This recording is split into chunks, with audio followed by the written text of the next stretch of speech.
enclosed spaces where the lumbering menace might strike. The local authorities further urge citizens to refrain from forming mobs, wielding torches and pitchforks, or marching on Castle Frankenstein. We now return to your regular programming, which is already in progress.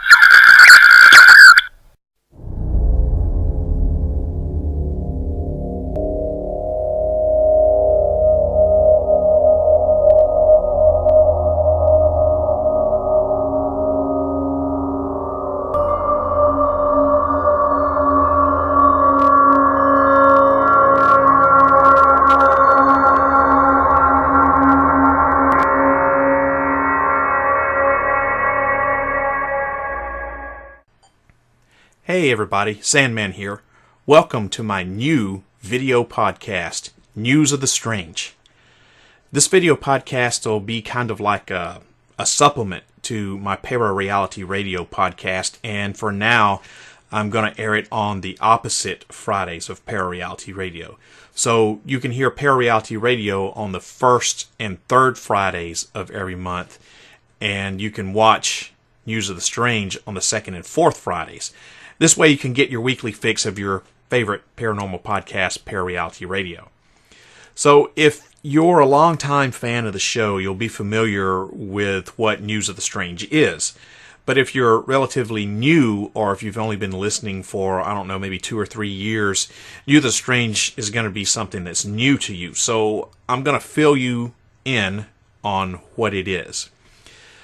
Several years ago, when I was doing live radio on Live 365 and actually on terrestrial radio, the last half hour of every show that I did was a news segment that I called News of the Strange. It usually had at least one paranormal related story accompanied by 2 or 3 stories that were just, well, strange. It might have included stuff like dumb criminals, people dying in like weird and unusual ways, and people just being all around stupid in just all kind of different ways. I usually had some sort of commentary to go along with all of these unusual stories, you know, just to give my 2 cents worth. And News of the Strange was a very popular segment of the show, and I always got several emails from my listeners saying that how much they enjoyed my commentary. And you move forward several years, and I'm no longer doing News of the Strange. Not because I didn't enjoy doing it, but rather just to keep the show different. I always like to experiment with new programming on the show, and if you've listened to Para-Reality Radio for any length of time, you'll know exactly what I'm talking about. But recently, I've had a couple of longtime listeners of the show ask me if I was ever going to bring News of the Strange back, and that got me to thinking, why wouldn't I bring back something that was so popular? But these days, I'm only doing a 1 hour long show and not the 2 hour long marathons that I used to do, so I don't really have time to put in News of the Strange back into the programming. But then I thought about my YouTube channel. You know, I've got it, but I'm not really utilizing it to even half of its potential. And that's when I came up with the brilliant idea to turn News of the Strange into a video podcast of sorts. And that's what's led me here. So each episode of News of the Strange will contain one news story that's paranormal in nature, and then I'll chime in with my final thoughts about it. And that's really about it. Nothing fancy to start off with. It may expand in the future, but for right now, I'm just keeping it simple. There's these things that they're going to be short and sweet.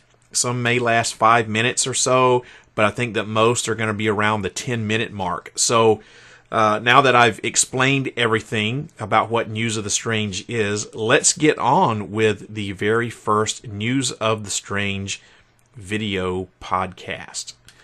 So this story comes from the Honduras, and it is second death by Chupacabra reported in the Honduras.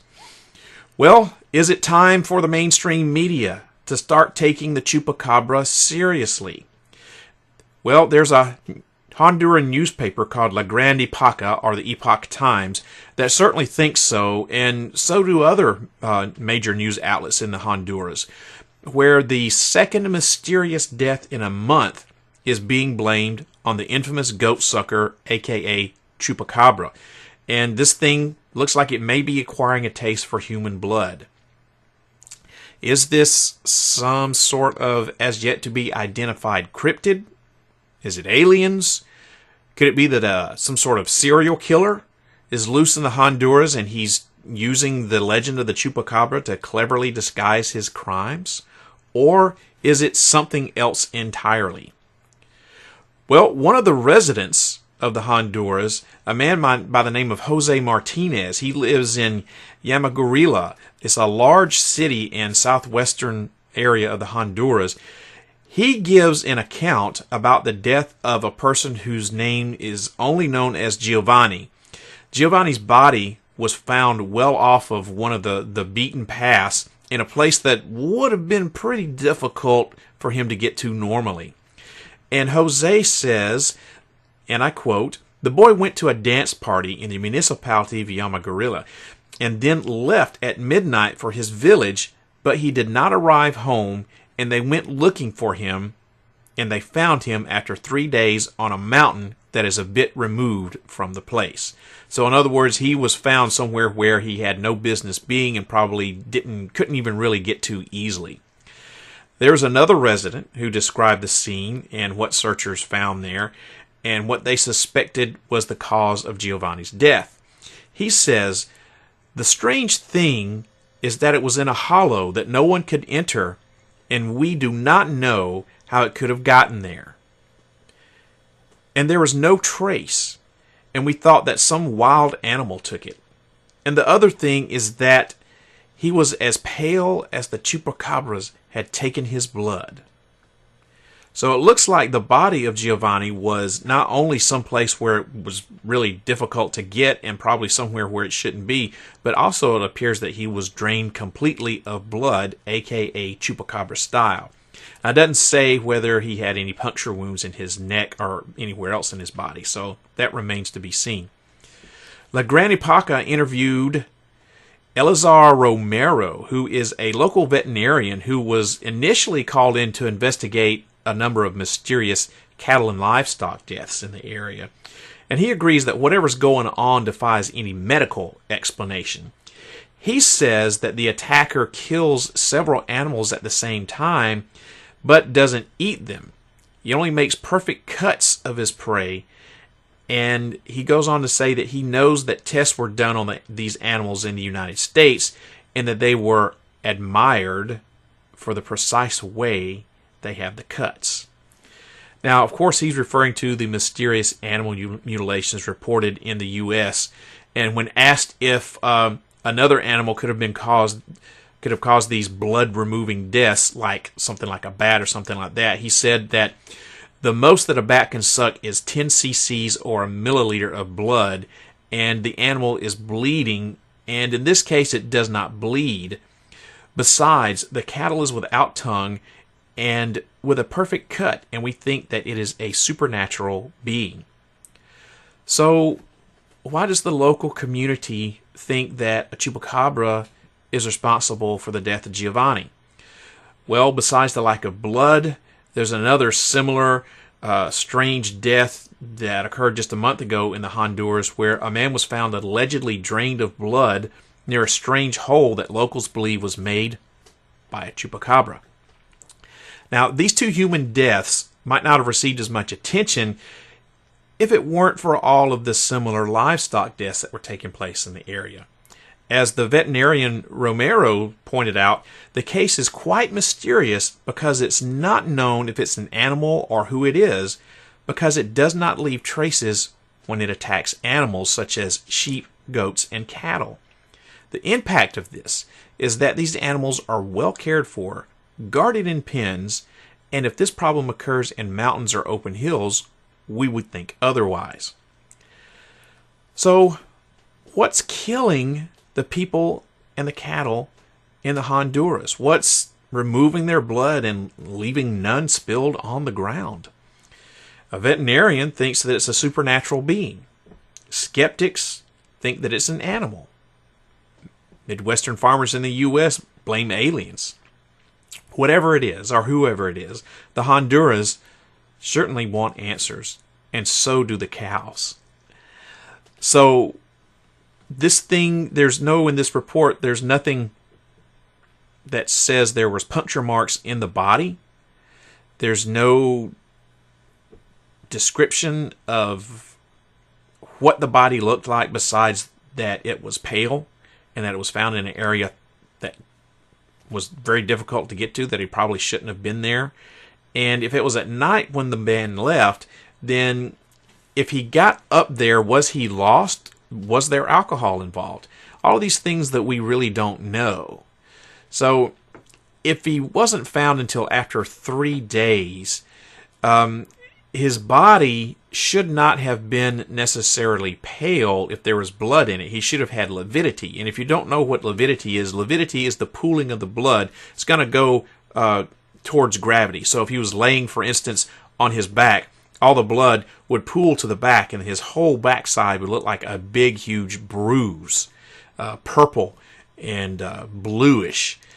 And the top half of his body would probably be a pale color. You flip him over on his stomach, and the same thing. The body would pool towards the stomach, the front side of the body, the face, and would look blue and purple. And his backside might look a little mottled or even pale.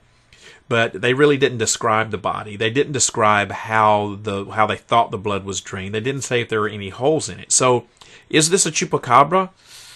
Jury's still out on that. As for me, I'm going to say doesn't look like it right now because I don't have all the facts in the case. If I'm going to continue to look into this and see if I can find out more about what happened to Giovanni and what state his body was in and how the blood was drained out of it. So right now, I'm going to leave the book open on this, and I'm not going to make a conclusion, but I will probably try to revisit this in the future. And ladies and gentlemen, that does it for the first ever video podcast of News of the Strange. I hope you enjoyed it. I'm going to try to start getting a little bit better at this. If you've seen my very short-lived web series called Parareality, you know how bad it sucked. It was horrible, and this is kind of like my chance to redeem myself here. So I'm hoping I'm going to get a little bit better with this video podcasting stuff. This is all I do radio, so all this is new to me. So I'm going to continue to try to do this on the second and fourth Fridays of every month, and you can see it right here on YouTube. I will also post it up on my Facebook page. You can just look for Parareality Radio there on Facebook. And if you'd like to get in contact with me here in the show, you can always email me. Down here is the email address, sandman@parareality.com. You can call the show, 615-692-1170, and leave a message. Or you can follow me on Twitter. That's @ParaRealRadio. Well, everybody, that does it for this video podcast of News of the Strange. I hope that this video podcast, opens your minds up to new ways of thinking, expands your consciousness, and produces a change in the way you see the world. If you wish to change, you must lift the veil of ignorance that has been cast over your eyes. Only then will you see the true power of the universe. Good night, everybody, and I'll see you again in a couple of weeks.